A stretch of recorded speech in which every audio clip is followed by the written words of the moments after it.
Hello everyone and welcome back to the Dork side. I am the Dork in the Road and today we're going back to basics. We throw the term dual sport around a lot, but what exactly is dual sport? Let's discuss.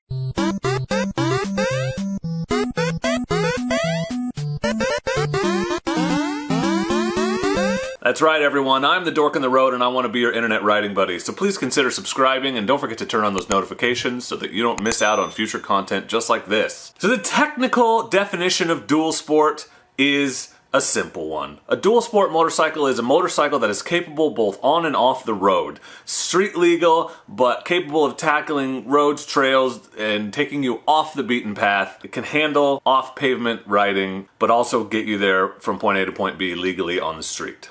A dual sport is usually a heavier version of a dirt bike with lights and a quieter muffler to make it street legal. A license plate is also something you typically find on a dual sport motorcycle because you need those to be street legal. But generally, they're built on a platform that's similar to a dirt bike. They look a lot like a dirt bike. I've had people ask me at the gas station why you're riding this dirt bike on the street, and I had to explain to them that dual sports were a thing that existed. Dual sports are sometimes referred to as enduro bikes, and it's more of a European thing, but they were originally called enduro bikes and based on bikes used for enduro racing. You sometimes hear the terms dual sport and enduro used interchangeably. Examples of dual sport bikes: there are Japanese dual sports like the old standby Suzuki DRZ400, the Honda CRF 250L, the Yamaha TW200, and the new kid on the block just announced the Kawasaki KLX 300 is a dual sport. Also European dual sports worthy of mentioning like the KTM 350 EXCF and the Beta 350 RRS, just to name a couple. It's worth mentioning while we're having this conversation that adventure bikes are a thing and they do exist.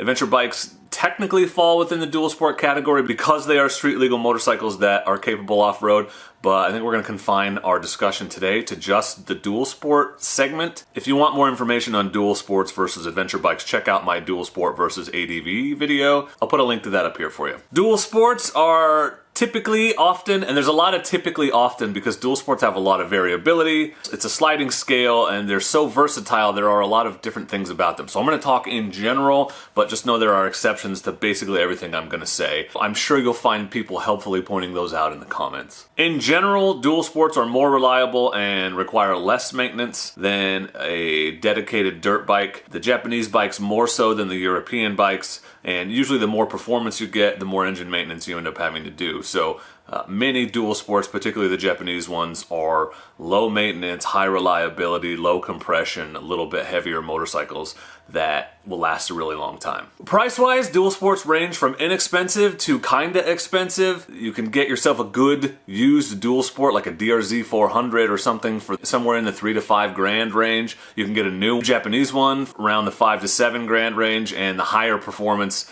capability ones like the Honda CRF 450L and the KTMs and the Betas, they tend to linger in the 10 grand or higher range. Dual sport owners love to customize or mod their bikes. They're a great platform to start from because they're so versatile, and by adding a few mods to push it towards more street capable or more road capable, you can really customize the bike to the exact type of riding that you want to do. Dual sport bikes are insanely versatile. They can be a lot of things. Add some street tires and a more comfortable seat, you've got yourself a pretty capable commuter. Throw some aggressive knobbies, some upgraded foot pegs on there, maybe some bar risers, tweak the suspension. You've got yourself a pretty capable trail riding, off-road, enduro, hardcore machine. Throw a bigger gas tank on there and a luggage setup, and you've got yourself a very capable overlanding dual sport moto camping machine that can take you anywhere and make sure that you're self-sufficient along the way. A dual sport can be what you want it to be. That's one of the great things about it. You can shape it to fit you personally, specifically as a rider. Like a Swiss Army knife, a dual sport is a tool that is good in a myriad of situations, but doesn't excel in any of them. You can use a Swiss Army knife to fillet a fish. It'll get the job done, but you're a lot better off with a fillet knife. The trade-off for all of its varied capability is that it doesn't do any one thing particularly well. It does most things pretty well, but it's never going to be the best at any one thing that it can do. A dual sport motorcycle is truly greater than the sum of its parts. If it's 75 or 80% as capable as another motorcycle at everything, that adds up to a hell of a lot of capability and potential. I think it's great that it's a jack of all trades, master of none, but if all you want to do is one of the things that a dual sport does, if you just want to ride trails, a dedicated trail bike that doesn't have all the on-road concessions is probably going to be a better choice for you. If you want to do it all, dual sport's the way to do it. A dual sport is capable off-road, but not as capable as a dirt bike. You can also ride it on the street, but it's obviously not as comfortable as a street bike. It's a sliding scale, and mods can move you closer to one end or the other, depending on the type of riding you want to do. More importantly, when we talk about dual sport, that's the technical definition. That's what the motorcycles look like and how you use them, but dual sport is more than just a category. It's more than a type of motorcycle. It's more than a keyword you put in your videos so that people know what they're going to find. Dual sport, for the most part, is a welcoming family of riders at all skill levels. Typically ready to lend advice, recommendations, a hand to help you pick your bike up after a drop, and a generous helping of good-natured ribbing throughout. There's a lot less, in my experience, of that sort of adrenaline junkie, thrill-seeking, one-upsmanship, constant need to prove that you're the most hardcore and awesome in this community than there are in some other power sports and even motorcycling communities. For the most part, the dual sport community wants to explore and have a good time